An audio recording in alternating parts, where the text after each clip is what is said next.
नमस्कार साथियों, मैं मीरा सिंह मुस्कान इंडिया न्यूज़ चैनल से। आज हम श्री राम मंदिर ट्रस्ट मंदिर में आए हैं। आज हम पंडित जी से पूछते हैं। पंडित जी, आप पहले अपना नाम बताओ। हमारा नाम है पंडित भैरवानंद शास्त्री। अच्छा पंडित जी, आप इस मंदिर में कितने सालों से जो पूजा पाठ कर रहे हो? हम यहाँ हैं 16 साल से। 16 साल से। तो इस मंदिर में जो भक्त आते हैं उनके बारे में कुछ बताना चाहो, इस मंदिर के बारे में क्या बताओ? मंदिर बहुत पुराना है, बहुत पुराना है। अभी तो बना है, पहले पुरानी स्थिति में था, फिर ये नया बना है राम मंदिर। पहले इसका नाम शिवहरी मंदिर था। बहुत पुराना मंदिर है। हमसे पहले भी दो पुजारी रह चुके हैं। जब से कॉलोनी यहाँ बनी है सबका मंदिर है और तब से चल रहा है। यहाँ के स्थानीय भक्त आते हैं। यहाँ हर एकादशी के को जो शुक्ल पक्ष की एकादशी आती है वो उसमें कीर्तन होता है खाटू श्याम बाबा का। बहुत बढ़िया भव्य कीर्तन होता है और सारे त्यौहार होते हैं। तीज त्यौहार जो भी होते हैं, जन्माष्टमी बहुत धूमधाम से मनाई जाती है, रामनवमी मनाई जाती है और दोनों नवरात्र बढ़िया मनाए जाते हैं। हमारे यहाँ शाम को सारे भक्त इकट्ठा होते हैं। आरती में माता जी की आरती होती है, ढोलक हारमोनियम से बाकायदे गा बजा करके हम सारे भक्तों को मौका देते हैं। इतना बड़ा बच्चा होगा वो भी आरती करेगा, बुढ़ा होगा वो भी आरती करेगा, सबको मौका देते हैं और सबको भक्ति का भाव सिखाते हैं। यही हमारा काम है और यही प्रेरणा भी देते हैं। स्वयं भी इसी रास्ते चलते हैं, दूसरों को भी यही प्रेरणा देते हैं। अच्छा पंडित जी, आप हमें ये बताओ, आप पीछे से कहाँ के रहने वाले हैं? हम अयोध्या के रहने वाले हैं। हाँ, तो वहीं के रहने वाले हैं। अयोध्या के भगवान राम की नगर के पास है, पास में गांव में हमारा घर है और वहीं से थोड़ी दूर पर है। हम लोग अयोध्या में पढ़े लिखे आने और सब राम साहब। तो पंडित जी, मैं ये एक बात और पूछना चाहूँगी, जो आज के टाइम पे जो ये गाय काट रहे हैं उनके बारे में आप क्या कहना चाहोगे? कि गाय काट रहे हैं ये बहुत गलत। गौ की पूजा की जाती है, गौ हमारी माता है। हम उसका दूध पी करके बच्चे रह करके और गाय का दूध पी करके हम जवान होते हैं और गाय हमारे हर काम में आती है। इसका पाँचों चीज़, दूध, दही, घी, गोबर और गोमूत्र तक, ये सब हमारे ही कल्याण के काम आता है।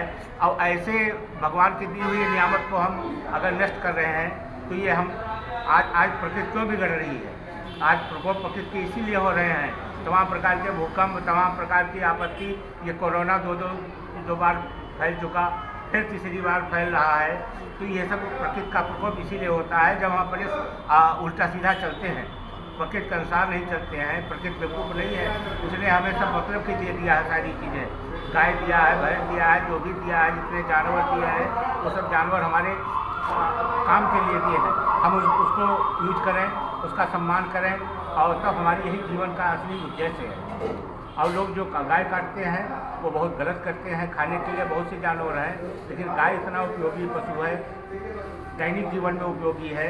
उसके बाद वेदों शास्त्रों में सब जगह गाय का जो है महात्म बतलाया गया है। और इसके बावजूद लोग जो है गाय काट रहे हैं, ये गलत नहीं, बहुत महागलत है। तो काटना हमारे ख्याल से बहुत गलत है।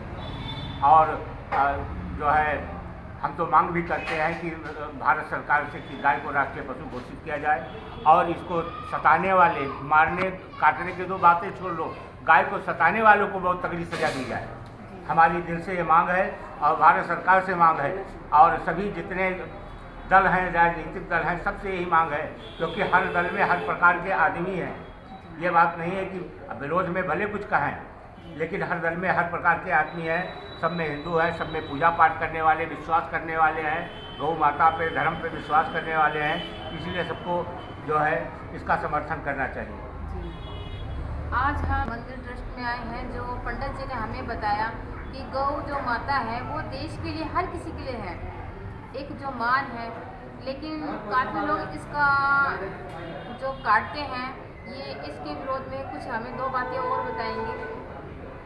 जीव के स्वाद के लिए, जीव के स्वाद के लिए काटते हैं, ये बहुत गलत है और हम इसका पुरजोर विरोध करते हैं।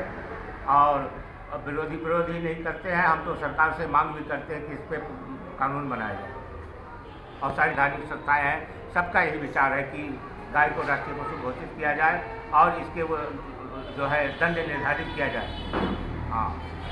आपसे हम ये पूछना चाहेंगे कि नवरात्रों के दिन चल रहे हैं इन दिनों, तो ये रामनवमी के बारे में भी कुछ हमें बताएं। रामनवमी भगवान राम का जन्म हुआ था रामनवमी के अयोध्या में, और सबसे पहले राम का जन्म त्रेता में राम का जन्म हुआ है, फिर द्वापर में जाकर के भगवान कृष्ण का जन्म हुआ है।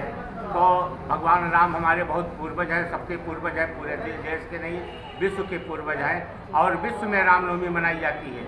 हमारे ही देश में नहीं, हर घर घर में मनाई जाती है, हर मंदिरों में मनाई जाती है, मठ मंदिरों में मनाई जाती है, और सभी परंपरा के लोग मनाते हैं। संत परंपरा के जितने लोग हैं सब रामनवमी मनाते हैं, और रामनवमी ये हिंदुओं का बहुत बड़ा त्यौहार है। हमारे मर्यादा पुरुषोत्तम भगवान राम ने जो आदर्श उपस्थित किया है, जो मर्यादा हमारे लिए उपस्थित की है, वो हमारे मानव जीवन के लिए एक बहुत बड़ा आदर्श है।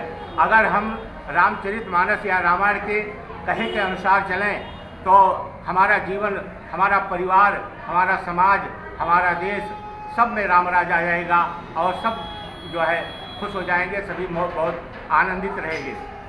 इसलिए रामनवमी का त्यौहार जो है बहुत महत्वपूर्ण है हमारे लिए, और हर जगह ये मनाया जाता है। और अयोध्या की तो बातें छोड़ो, अयोध्या में तो बहुत बड़ा उत्सव होता है, और यह रामनवमी सबको मनानी चाहिए। तो पंडित जी, मैं आपसे पंक्तियों में 2 चौपाई सुनना चाहूँगी श्री राम जी के ऊपर। राम भगवान तो ऐसे हैं कि उनका वर्णन जितना किया जाए उतना कम है, लेकिन अब आप कहते हो तो राम की चौपाई, राम ऐसे हैं, हम पुकारते हैं उनको तो वो आ जाते हैं और हमारी मदद करते हैं। राम हमारे दिल में हैं, राम बाहर हैं, राम निराकार भी हैं, राम साकार भी हैं, दोनों हैं राम। और राम की पूजा करने से जो है हमारा हृदय पवित्र होता है, तन मन और धन जो भी इसमें लगता है, धन भी पवित्र होता है राम के जो है पूजा करने से, रामनवमी मनाने से। तो कहते हैं, जिस जही दीन राम जन्म श्रुति गावही, तीर्थ सकल कहाँ चलिया वही। जो राम का जब जन्म होता है, सारे तीर्थ वेद इसको गाते हैं, और सारे तीर्थ जो है अयोध्या में चल के आ जाते हैं भगवान राम के जो है जन्म के लिए, जन्म महोत्सव देखने के लिए। तो भगवान राम का जब जन्म होता है तो सारी दिशाएं और सारी जो है वातावरण अनुकूल हो जाते हैं, सारे नक्षत्र ग्रह अनुकूल हो जाते हैं भगवान राम का जब जन्म होता है। तो इसलिए भगवान का जन्म बहुत महत्वपूर्ण है, और हम सबको, सारे हिंदुओं को, और हिंदुओं नहीं, हम तो मानव जात के लिए कहते हैं, भगवान राम मानव जात के लिए सर्वश्रेष्ठ हैं, और मानव जात को इसको मानना चाहिए। पंडित के ऊपर कुछ इसी से जुड़ी जो बेटियां हैं उनके लिए 2 कुछ बातें बताई हमें। माता जी का जो नवरात्र चल रहा है, वैसे वर्ष में 4 नवरात्र होते हैं, लेकिन 2 नवरात्र मुख्य हैं। एक ये चैत्र वाला नवरात्र, एक उधर आश्विन मास में नवरात्र पड़ता है, वो नवरात्र। ये दोनों नवरात्र बहुत महत्वपूर्ण है। और माता की, जब माता हमारी प्रकृति है, वो प्रकृति है, ब्रह्म और प्रकृति से ये पूरा संसार, ये सृष्टि बनी है। तो जो माता जिसको हम कह के पूजते हैं, वो मातृ शक्ति होती है। तो वो मातृ शक्ति को हम पूजा करते हैं, वो माता तो है ही है, लेकिन माता के रूप में हमें संसार में जितनी कन्या हैं, स्त्रियां हैं, देवियां हैं, इनका भी हमें सम्मान करना, ये माता की पूजा सिखाती है। इसीलिए कन्या का पूजन किया जाता है।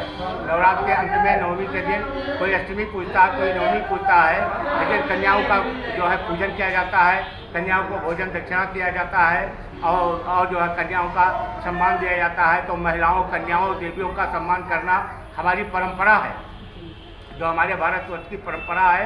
आज सनातन धर्म की परंपरा वो इसी से है। तो माता जी का जो है ये पवित्र नवरात्र जो है, ये सबको हमारे लिए और मानव धर्म के लिए, हिंदू के लिए है ही है। हम तो सबसे ये कहते हैं पूरे मानव को, क्योंकि प्रकृति से सब पैदा हुए हैं, चाहे वो हिंदू है, चाहे मुसलमान है, चाहे ईसाई है, चाहे सिख है, कोई भी है। संसार में जो शरीर, मनुष्य का शरीर पाया है, वो प्रकृति के अनुसार है। चित जल पावक गगन समीरा, ये प्रकृति है। और इनकी जो अधिष्ठात्री देवी हैं, उनको माता जी हम कहते हैं, उनको दुर्गा कहते हैं। इनके 9 स्वरूप, 3 स्वरूप होते हैं, महाकाली, महालक्ष्मी, महासरस्वती, और इनके 9 रूप होते हैं। जो है प्रथम शैलपुत्री चा, द्वितीय ब्रह्मचारी, तृतीय चंद्र, कुष्मांड, चतुर्थ पंचम स्कंद, सप्तम काले चा, सप्तम कालाती, महागौरी, चार नवम सिद्धार्थ चा, 9 दुर्गा प्रतिष्ठा। तो इस प्रकार 9 देवियाँ होती हैं। 9 दिनों में 9 देवियों की पूजा की जाती है। इन देवियों की पूजा करने से हमारा तन मन धन सब पवित्र होता है और हमें जीवन में अत्यंत शांति, सुख और समृद्धि प्राप्त होती है। यही सब हमको देने वाली प्रकृति के द्वारा हमें मिलता है। प्रकृति द्वारा शरीर मिला है। ये सारी सुविधाएं हमें, भौतिक सुविधाएं जो है, ये भी प्रकृति के द्वारा ही प्रदत्त हैं। अगर हवा 1 सेकंड न चले तो किसी के वैज्ञानिक की दाल नहीं चलेगी। सूरज न निकले, इसका कोई नहीं है कि सूरज न निकले तो उसका कोई उपाय कर देगा आज वैज्ञानिक। प्रकृति से लड़ने की किसी के पास क्षमता नहीं है। आज प्रकृति का प्रकोप होता, भूकंप आता है, किसी के पास क्षमता नहीं, कोई वैज्ञानिक ऐसा आविष्कार नहीं है कि भूकंप रोक दे। तो इसलिए हमें प्रकृति को मानना चाहिए और प्रकृति के रूप में माता की पूजा करनी चाहिए, दुर्गा माता की पूजा करनी चाहिए। यही हमारी सबसे मांग है पूरे मानव समाज से।